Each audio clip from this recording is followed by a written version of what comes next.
right here on the agenda again this week, giving you all the issues that relates and affects a Nigerian. If you're an average Nigerian, you're sure to have issues discussed on the agenda. This week, we're going to be looking at a very interesting topic. Well, how have you been since we met last time? And this week, I promise you, we're going to be giving you something very, very, very interesting on the show. My name is Philip Haza. Yes, this is the agenda. If you're wondering, okay, is this your first time? Well, you can get all the feels of what is all about by going to www.loveworldplusnews.net. Check out the site. You can find a blog there and navigate and find out what exactly it's all about. And also you can participate on the show. All you have to do is send your comments and contributions right now on the show, and it will be read out loud even while the show goes on. The address is shown on your screen. And well, not further ado, I'll just introduce my guest, because I'm not alone on the studio or in the studio today. I have with me Mr. Okay, do I tell you to introduce yourself or not? Okay, well, I'll just make it open. He is a friend of the studio. He's a friend to the agenda. He's come here before, and he gives very, very credible information on the show. His name is Mr. Patrick Olisa Emeka. You're welcome, sir. Thank you very much. Good to have you on the show. Well, Mr. Patrick is a business and public policy analyst. He is the MD CEO of Miss Beach Limited. All right, what are we going to be talking about today? It is a very important issue, like I said earlier on, and we're going to be moving towards the effective regulation of petroleum products in Nigeria. The effective regulation of petroleum products in Nigeria. Two keywords there: regulation and petroleum products. You know what impacts that petrol actually has in the country, and therefore it affects you, it affects me. We'll go straight to introduction of what this is all about. We know that the oil sector has greatly influenced the growth contour of the country since the 1970s. We all know how it all came about. If you're looking at the state of the economy, the first thing that comes to your mind is oil, because it is a huge contributor to the oil sector or to the economy. All right, now the first question, going a little with the background, the regulatory framework that governs the Nigerian oil and gas industry is still muddled up. We know. And then different institutions, including the Ministry of Petroleum Resources, the National Oil Company, which is Nigerian National Petroleum Corporation, NNPC, and the Petroleum Products Pricing and Regulatory Agency, the PPPRA. They have all been involved in one form of regulation or the other. How has this affected the product market? Let's, generally look at the market. All these agencies, how have they affected the product market? Well, the various agencies, as it were, have been doing their own individual bits. But as an individual, I don't see them working in concert towards assisting Nigeria achieve a good petroleum policy. Why do I say this? If you take, for instance, what happened in the telecoms industry a while back, we had NITEL, MTEL, and all the other regulatory agencies regulating that sector of the economy. But it was privatized. And immediately the telecom companies like MTN, Econet, and the rest came on board. There was an improvement in the sector. It was like a boom. There was like a boom, yes. But it always existed. Now, I go back to the same issue. The NNPC, the PPRC are all regulatory agencies. But really, I don't think that government agencies are best equipped for running businesses. Why do you say so? Well, the world over, you would discover that any set of governmental agency assigned with responsibility of running any commercial or business-like enterprise always ends up in failure. Is that a generic statement in Nigeria, everywhere in the world, or in Nigeria particularly? Well, generally in the world, but particularly in Nigeria. Okay. Particularly in Nigeria. Okay. You know what happened to the Nigerian Airways. We know what happened to MTEL, NITEL, yeah. and the rest. Is a trend. You at Jokuta Steel, you take any agency that can be profitable, that is run by government and government agency, they end up not being run like businesses. And that is probably because, to my mind, I think that when government runs businesses, they run it on a different set of parameters, different from what how a businessman will run a business. If I were to run a business, I would be profit-oriented. I would not be ethnic in my decision-making. I would not be political in my decision-making. I would be very business-like in all that I do. But when government and governmental agencies run businesses, what tends to happen is there'll be political considerations. You know, should 50% go northwards or southwards or eastwards, or then there will be federal character. Yeah. You know, let's have everybody represented, even when they're not all equally, you know, equipped to do what they're supposed to do. So immediately, government goes into the business, into running a business such as the oil industry. Then already in the seed of that embryo, there's already a failure because it's inept. It's not equipped for doing that kind of thing. And so I think that there has generally been a failure on the part of NNPC, PPRA, and the rest who are supposed to regulate the oil industry because they don't do it as if it's a business. They do it as if it's something we have to do. I get my share, my neighbors get their share, you know, and then in the consideration of making good policy, everybody's looking at what they can get out of it. They're Nigerians, and their interests are not business-like interests. Their interests are just political, ethnical, regional, you know, you name it. So not to the betterment of the not country, to the betterment definitely. of the average man on the street. Okay, let's look at a contrast the contributions with the NNPC and the PPRA before we go, because we're dwelling on the PPPRA functions because they are the ones that determine, you know, the product pricing and all of that. Let's look at the contrast. NNPC, what is your contribution to this matter? You know, the product market, and then we'll dwell on the PPPRA functions. Okay, let's take NNPC. NNPC are supposed to be the ones, you know, responsible for ensuring that the products are, you know, mined or, you know, taken out, mined from the ground, refined and sold and, you know, distributed. PPRA on the other side are pricing. You know, you see, once you are not the one producing something and you're not the one buying it, but you're the one pricing it, already inbuilt in that platform, there's an artificiality in it. Okay? You cannot price what you don't produce, what you don't buy, what you don't. So already built into that system is already an inefficient system. There's a fault already. Because they don't feel the pains. Because they don't feel the pains. They don't bother about the arithmetics of how you arrive at. You say, okay, it costs us X naira to produce a barrel of oil. It's only the figures that NNPC gives them that they're going to work with. And if NNPC knows that giving them a higher figure would mean they would have a higher income, they're not going to declare the right figures to them. So what you're saying is that the PPPRA, in the right sense, they're irrelevant to... I believe they're completely irrelevant to the mechanism. And so it should not be, you shouldn't have a whole agency charged with, you know, regulating the price of a product that they don't produce, they don't manufacture, they don't distribute, they don't do anything to. So it's, you know, again, even then, that their existence in that system is already inefficient because you're going to be paying salaries for and allowances and housing and all that for people who are not really contributing effectively to, you know, to the end, you know, value of the product, that is delivered on the street in the pump price. Okay, let's look at the functions of the PPPRA and then wrap up with that department before we move on. The Petroleum Products Pricing Regulatory Agency, I know, is the agency that is charged with the determination of pricing petroleum products. They're also, the pricing structure is based on import parity pricing adjusted for cost of transportation, distribution, and marketing. We also know that the final price is a buildup of various components, which includes, like you mentioned, product cost, freight, lightering expenses, depot charges, financing. And then we also know that the difference between the PPRA determined prices and the government-regulated price yields the amount of subsidy per liter that the government incurs. So right now, with all these functions, really, what do you think about that department? Again, the question is, do I agree as an individual that there is a subsidy?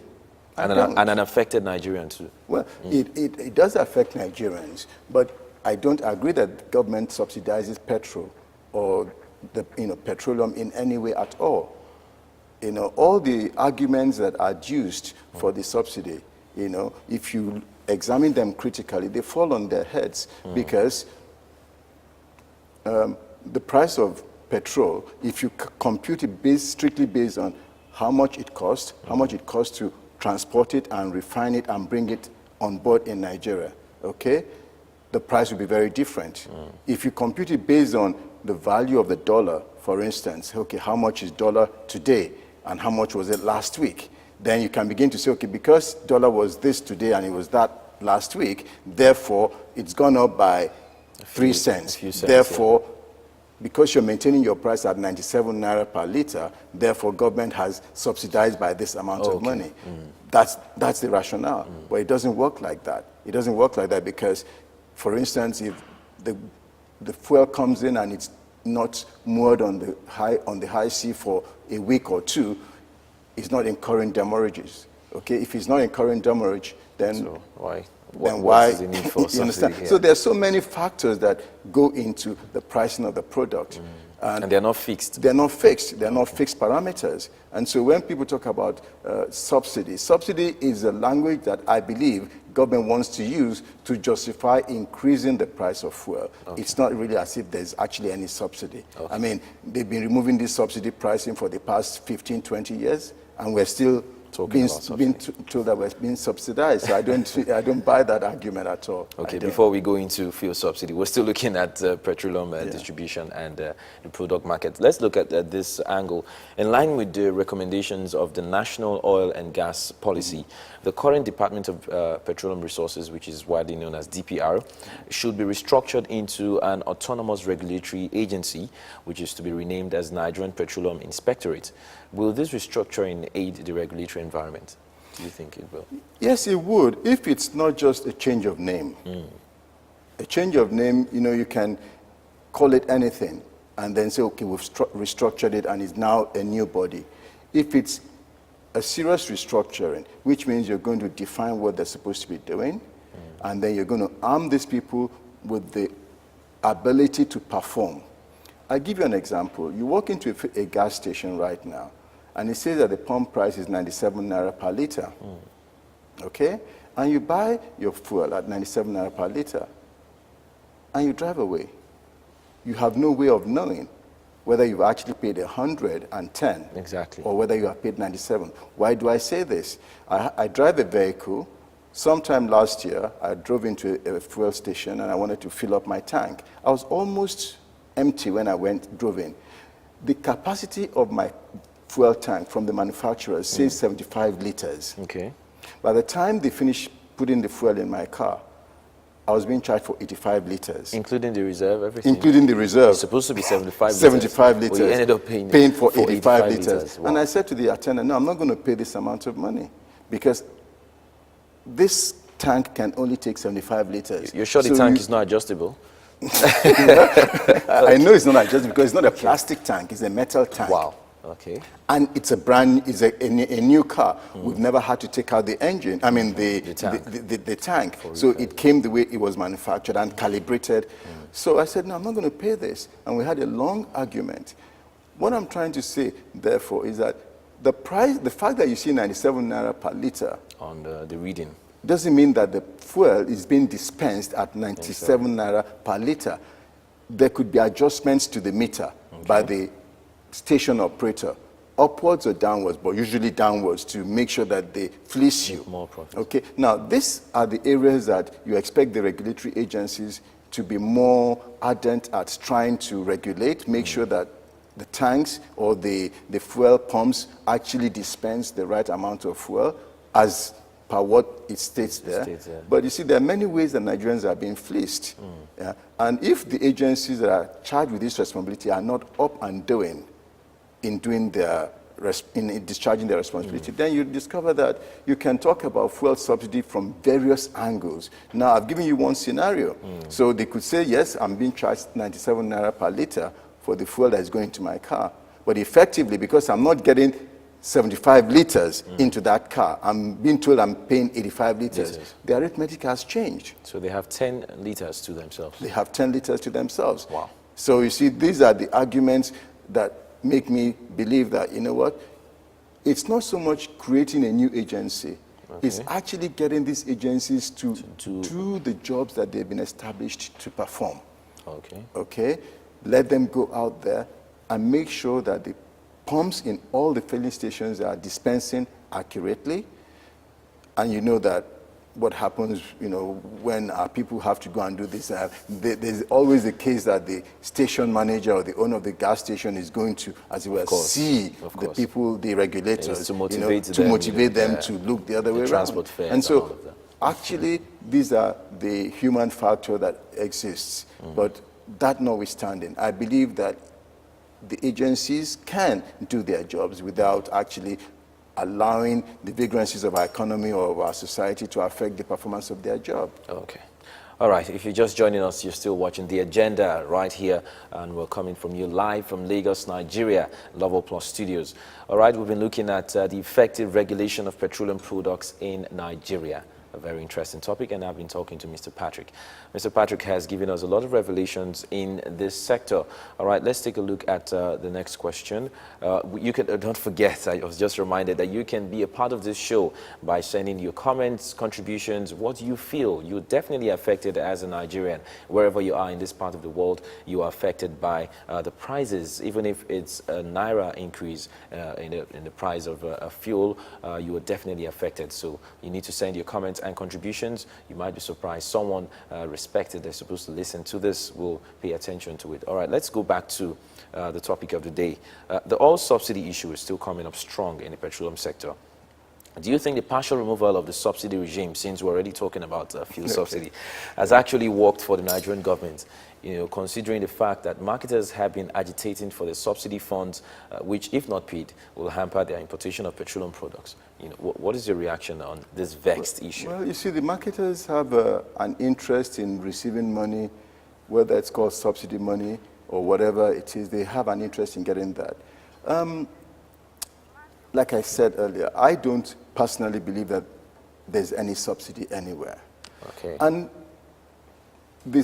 the shroud of subsidy only exists because these things are not in private hands. Regulation is not in private hands. What if government said to all the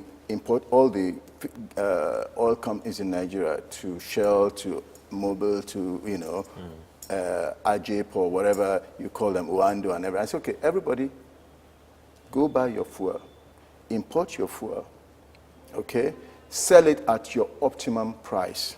Is that like the removal of fuel subsidy that was supposed to occur in January? Yeah, so just remove it completely and say, okay, sell at your optimum price. So what you're saying is at January, you were not part of the Occupy Nigeria that were against I was very much a part of it. I was very much a part of it. So is it that now you're getting to the fact that really they should have taken it out? No, I've always believed that there was no subsidy. Okay. And therefore, you cannot remove what does not exist. Okay, that's your argument. That's my argument. Okay. You're not removing what doesn't exist. All I'm saying is change the way you view it. The systems. Okay, the system that enables you to think that you have a subsidy.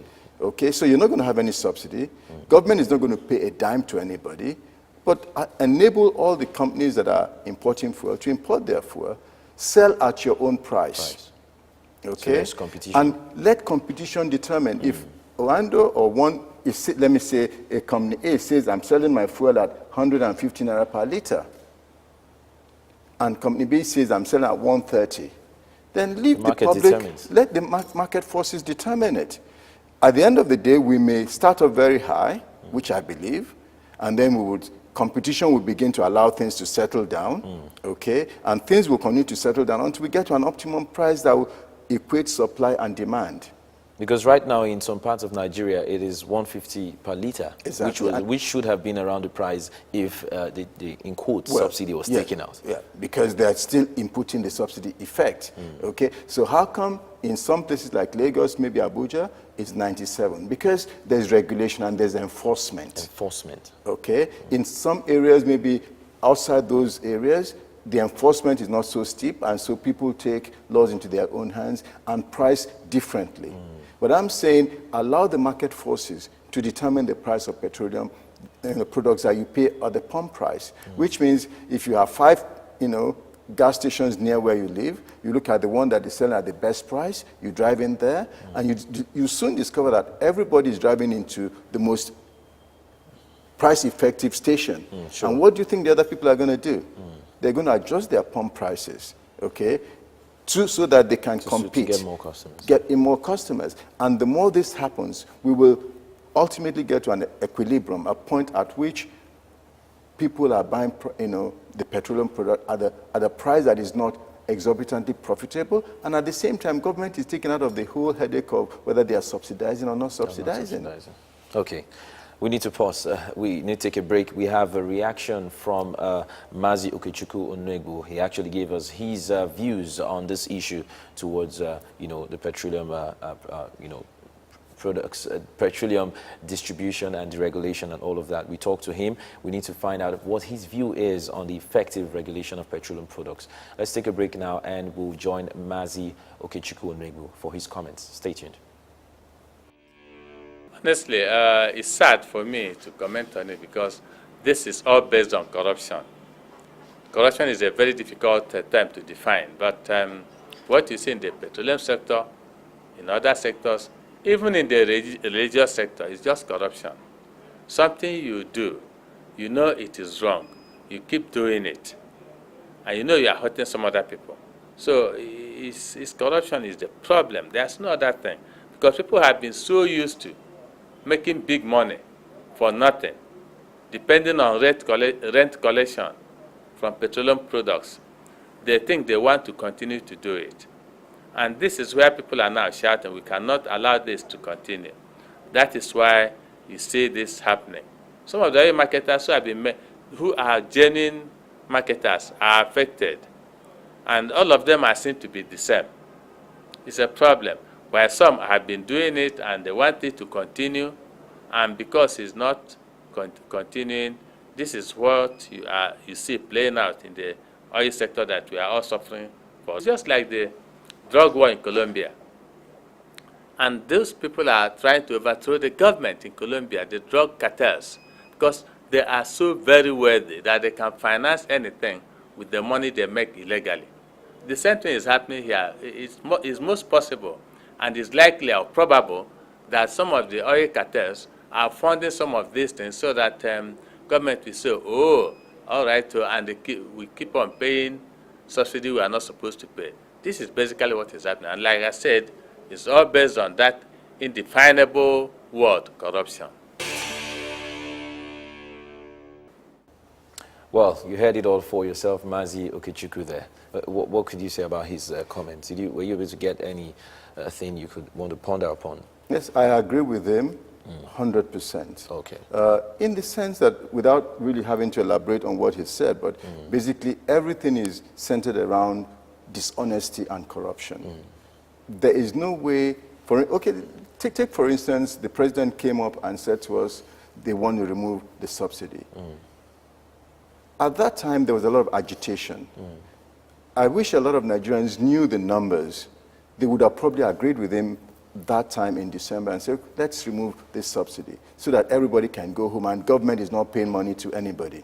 But because there was insistence that we're not going to have it removed, because Nigerians have been made to believe one way or the other that government actually does subsidize fuel, and it is in our interest to continue to receive this subsidy, from government. Okay, now we've discovered that yes, government has actually been subsidizing, but not the average man has been getting this money. It's been a group of people who have been collecting this money. Who termed cabals. The same cabal. So I say, look, remove everything. Let's just all go the way we are. And then let the cabal now have to put their hands in our pockets and forcefully take the money out, which will be more difficult than filling a few documents and passing it to government, and governmental agencies will give you the rubber stamp and then they pay in billions of naira into your account, which is really, a different sort of it's pushed down our throats, right? Exactly. Okay. Well, there was a reaction from Minister of Petroleum in this line that we're going.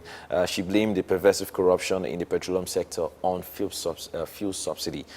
She was responding to assertions of discussants at a lecture in honor of Nigeria's 52nd anniversary in Abuja recently. Do you think she has a point there, blaming the pervasive corruption in the petroleum sector on fuel subsidy? Well, she has a point, but I don't think it's only the petroleum subsidy. Okay. It's not only the petroleum industry. It's in almost every area of our national life. It's not just the it's not only the petroleum industry that is corrupt in Nigeria. I mean, the extent of corruption is mind-boggling. If you imagine what's happening there. I mean, if crude that is under the ground is being piped, and we have vessels, ocean-going vessels, are taking out this crude in hundreds of thousands of liters every day. There's police, there's Navy, there's customs, there's NNPC. Everybody is supposed to ensure that the national reserves of Nigeria is kept intact. But with all these agencies there, these things are being stolen every day. So you then ask yourself, how does it happen? How does it happen? Everyone has to. There's a lot of corruption. Everyone has to be a part of it. Everybody's a part of it. So there's a lot of corruption. Yeah. And it's an institutionalized corruption. Wow. Almost legalized. It is institutionalized. It's institutionalized, because there's no way you can tell me that the Navy did not know that ocean-going vessels, we're not talking about insects on the sea. Yes, We're they talking carry about barrels big of barges, big vessels, carrying millions of liters, okay? Nobody sees them. Our Navy doesn't see them.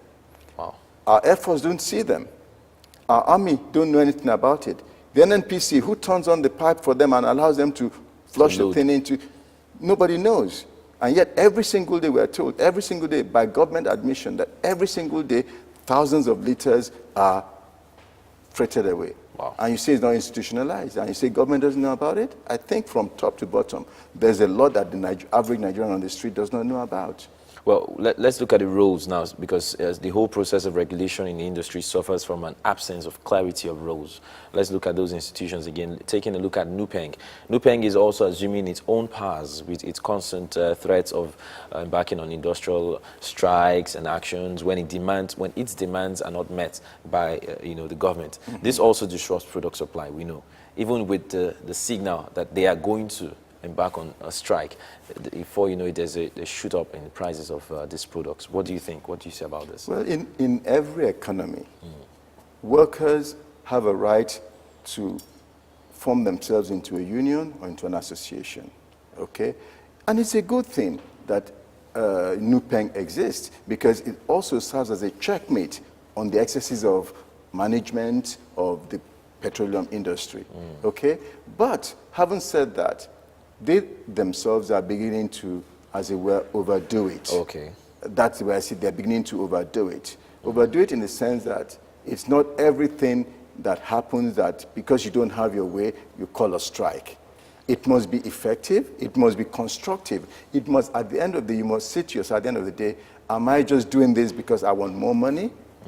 Or am I doing this because it's going to be in the interest of the general population of Nigeria? And I think if you take it from that perspective, all the actions have not been altogether altruistic. They've been a lot of self-interest around it. Those threats. And I think the earlier the leaders of those associations, those unions, call themselves together and understand that they're not the only ones that are Nigerians. And so it is not also proper to continue to hold everybody to ransom. But having said that, who's to blame them? Wow. I read in the papers today that our members of our House of Assembly are asking for 7 million naira rise in their allowances. Wow. Now, when you hear that and you work in NUPENG and you can also feel that I can get my own from this, would you think twice? Especially as a major contributor to Exactly. Would you think twice when members of the House of Rep are asking for 7 million naira a quarter extra, when we have not been able to approve and actually pay 18,000 naira to the average man, minimum wage to the average man on the street? They're asking for 7 million naira extra. So would you blame members of NUPENG if they now decide, well, you know what, this is like, you know what, dog eat dog. Let me just get whatever I can get out of this system. And that's what's happening. That's what's happening. Okay, let's look at the issue of vandalization of petroleum products pipeline, which is another major aspect that actually bothers prices of the products. It's another issue that causes disruption, definitely, of supply of petroleum products. And well, it was experienced recently in a Repo pipeline in Ogun State, where, in fact, some officials of the NNPC, when they went to repair the pipelines, they were killed. You know, how do you think this can be properly dealt with to prevent any weak link in the availability of products, petroleum products? You know, it's strange that we live in this kind of times. I say this because you cannot have sanity amidst insanity.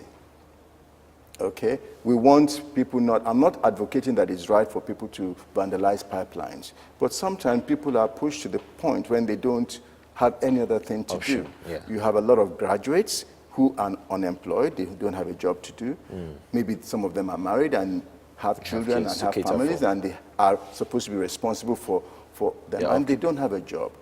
That's not a recipe for them to then go and do what is legal. But then when you're operating a system where everything systematically is not going well, okay, there are no jobs, there's no employment, there's no possibility of you even creating one, then what you need people to do is begin to do all the negative things in society. And it made worse when our leadership is not seen to be fair, when our leadership is not seen to be clean, when our leadership is not seen to be effective in terms of administering the resources that are available to the nation, to the economy.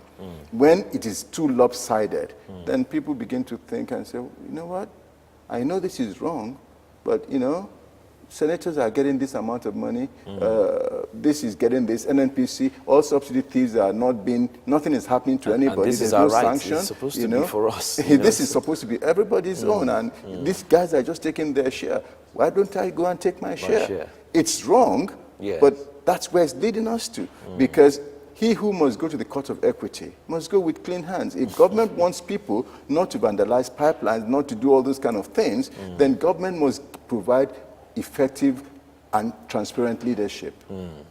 I was speaking to someone that actually works in NNPC by Elsa, and I was wondering, you know, because that pipeline was vandalized when they sent the officials and they were killed.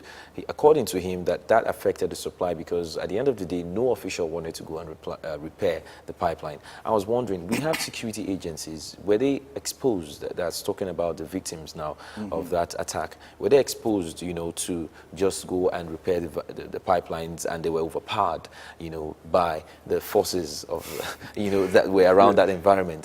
Well, right now we were not there, so we can only speculate. But if I can imagine the way we do things in our country, I would assume that it's possible that those people went without security cover.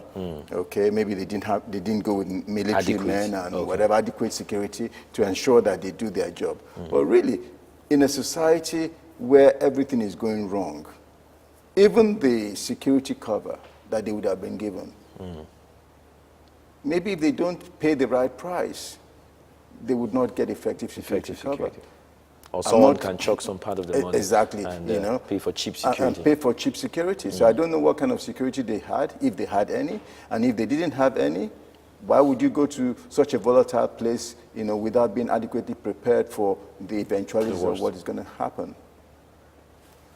Okay, we're going to take a look at the PIB bill, you know, very soon. Let's look at the impact of this bill to still the regulatory of petroleum products and supply in the country. But then before that, we need to take a break and get another comment this time, still from Mazi Okechukwu, and find out another view, but still related to the topic, which of course is towards the effective regulation of petroleum products in Nigeria. So stay tuned. This is still the agenda. We'll be right back. Will is lacking, and we always are afraid to say the truth. When you start talking, they say you are confrontational, and because when they label you confrontational, you don't get anything done. You don't even yourself, you cannot even move freely in the street. Even those that believe in what you are saying cannot even put you into positions to be able to do things that is not to change the course of events. So the will for me, for some of us, is that the people don't have the will. And if you try it, you'll be knocked off. That is, everybody is afraid to die. And I keep telling people that if you are fighting a just cause, it may be difficult to kill you, but if they kill you, your spirit will live on. Because if you see what the U.S., what they're enjoying today was the suffering made by their forefathers. The younger ones now are not even working as their forefathers worked. So the system has been built over the years. Our people do not want to build such a system because they don't want to die. There's no way they cannot die anyway, because it's unfortunate that things are happening this way. So when you fear yourself so much, you might find that in the long in a very short time, we are no more here. And all that thing you accumulated will go to waste, and people will suffer because of your action or inaction. This is what we are facing. It's not that the minister or the president cannot do it. There is a palpable low will to perform and do things for the benefit of majority of our people. All right, you're still watching The Agenda. That was Mr. Mazi Okechukwu there. We had to join him to get his view and comment on the recent state of regulation of petroleum products in Nigeria. Well, if I was to deduce anything from what he said, he focused more on the system and our mode of attitude towards, our actions in government parastatals and how to deliver and be diligent to your duties for the sake of, your generation and all of that. Well, news coming in right now says that tank farm owners have given the federal government a 24-hour ultimatum, to remove security operatives from integrated oil depot owned by former Minister Iheanacho. Okay. And before we went on that break, we're already looking at vandalization of pipelines and all of that. Now, on to this. It looks like it's increasing by the second or by the minute. Yeah, that's, one of the things we're just talking about. This is huge. And really, who has the responsibility for securing the tank farms? I think it should be the business of the owners of the tank farm. Okay. If I own any asset, I should be the one that should be securing it, okay? Which means I employ security personnel to ensure that my assets are properly protected. Now, when you have third parties providing you with security, then you have a problem. You have a big problem. So it's like, what's the government, agencies, what are they doing there when the tank farm is supposed to be owned privately? Exactly. If it's owned by private, If it was owned by private owners. Exactly. So then leave it as private. Let private people secure their property. It's not government's business. So if they're asking them to leave the place, I think they have a point. Well, but if it's linked with bunkering products, as a result of accusation, I think that's why. Wait until they break the law. Okay. Then at the point they break the law, you apprehend them.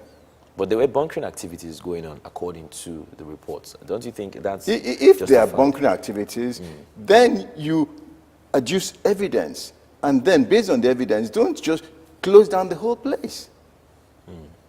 Okay? Don't just, send security men to go there, or, whatever.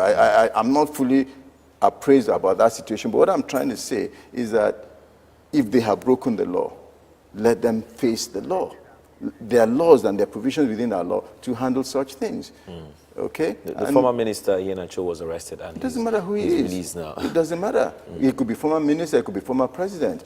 Once we learn to ensure that people, regardless of their status in society, okay, obey rules and regulations, obey laws of the land, then we would not have all this issue, whether it's Iheanacho, whether he was former minister for Petroleum, or whether he was Inspector General of Police, or whether he was former president.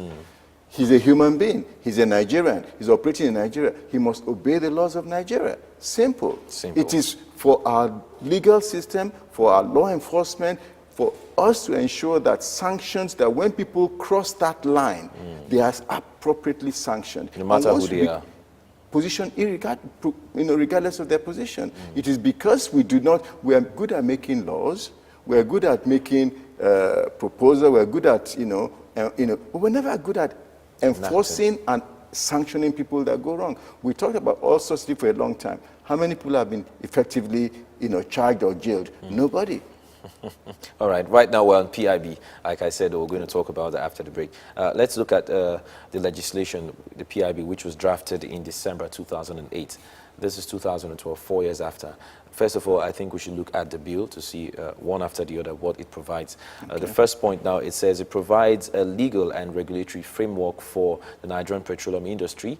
It also seeks to establish guidelines for the operation of the upstream and downstream sector of the petroleum industry. Now, this bill, is this supposed to improve the state of regulatory of petroleum products in the country? And if it is supposed to improve, how come it has passed the second reading and up till now it hasn't been passed formally?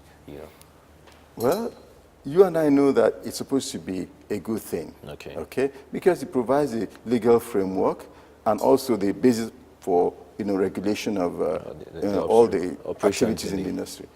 But the issue is there a willingness for these regulations to see the light of day? And if there's no willingness, why is there an absence of willingness? Why is it that 4 years later, we're still on the second reading?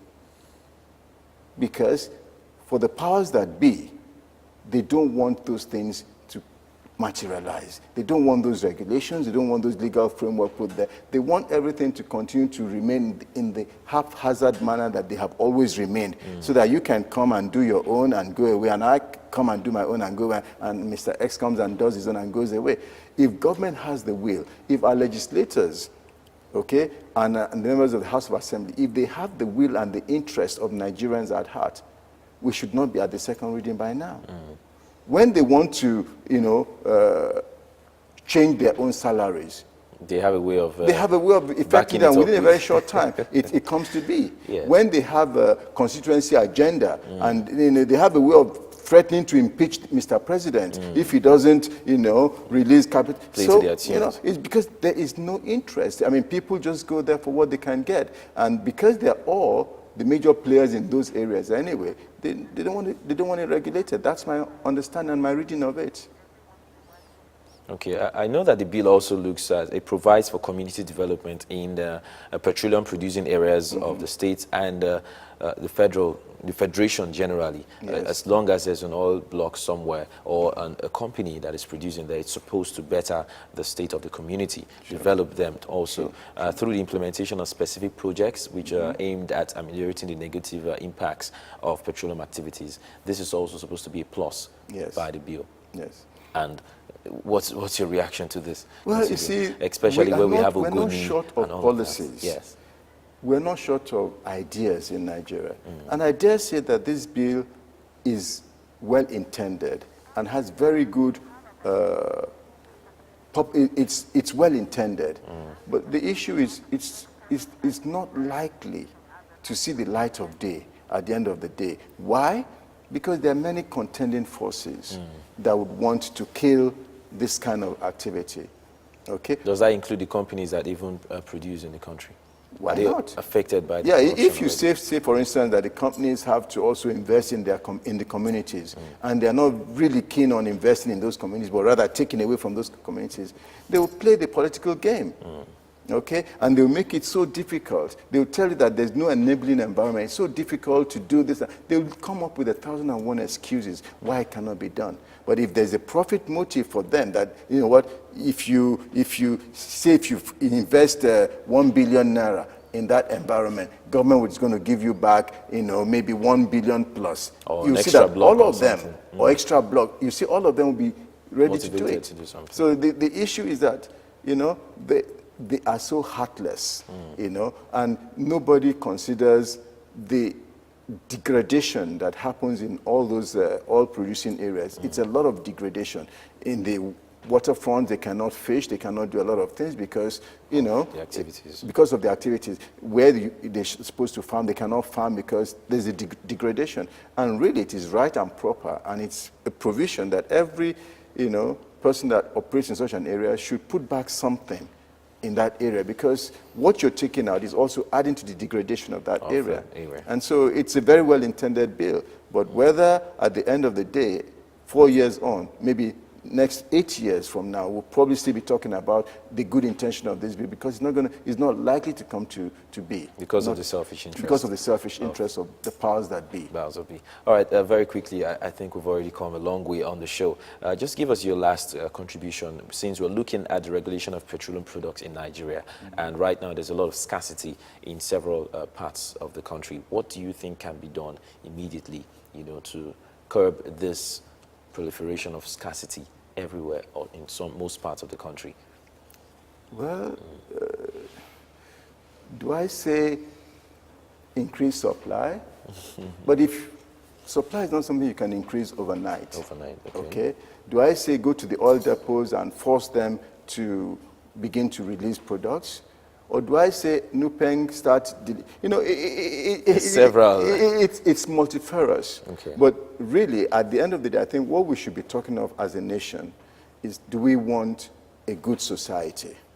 If we want a good society, both the workers in the oil industry, you and I, every one of us, should be working together and focusing on how we can make this resource that we have today as a nation, that God has given to each and every one of us, how can we ensure that Nigerians maximally benefit from this natural resource? And if it means that government has to create more refineries, why not? In fact, it is absurd that we don't have refineries working. It's completely absurd. We're dealing with petrol every day. I mean, we're importing and importing and importing, and at the detriment of our nation. So I think what government should do, it may not be something we can do immediately. Overnight, but there must be a long-term plan for us to establish enough refineries in Nigeria so that our petroleum products can be refined here, distributed here, utilized here, and then whatever we have as excess, we can begin to export and get away from all these subsidy issues. Thank you so much, Mr. Patrick. Well, I've been talking to Mr. Patrick Olisa Emeka. He is indeed a business and public policy analyst. He's the MD CEO of Miss Beach Limited. Thank you once again for joining us, sir. Thank you for having me. Well, if there is anything to deduce from what we've been talking about, you can also send your contributions and reactions. Don't forget to agenda@loverplusnews.net. Well, I feel that the oil sector has influenced significantly the growth contour of the country since the 1970s, and definitely we need a structured formula. We need to also allow the supply chain to be competitive, and that's going to actually increase and improve the sector, deregulation and distribution of petroleum products, whatever name you want to give it. But I know that it's going to actually improve and better the lives of average Nigerians that actually participate with the pricing regime of our products. Well, you've been watching The Agenda on LoveWorld Plus. My name is Philip Ihaza. I hope you had a good time on the show. You can still do this by sending your comments. Don't forget, let's know how you feel, what your reactions are, because you are affected by all these issues in the country. We'll hope to join you same time next week with another interesting topic. And I know that, sure, when we come back, we'll do it better than we did today. Thank you so much for joining us, and bye-bye for now.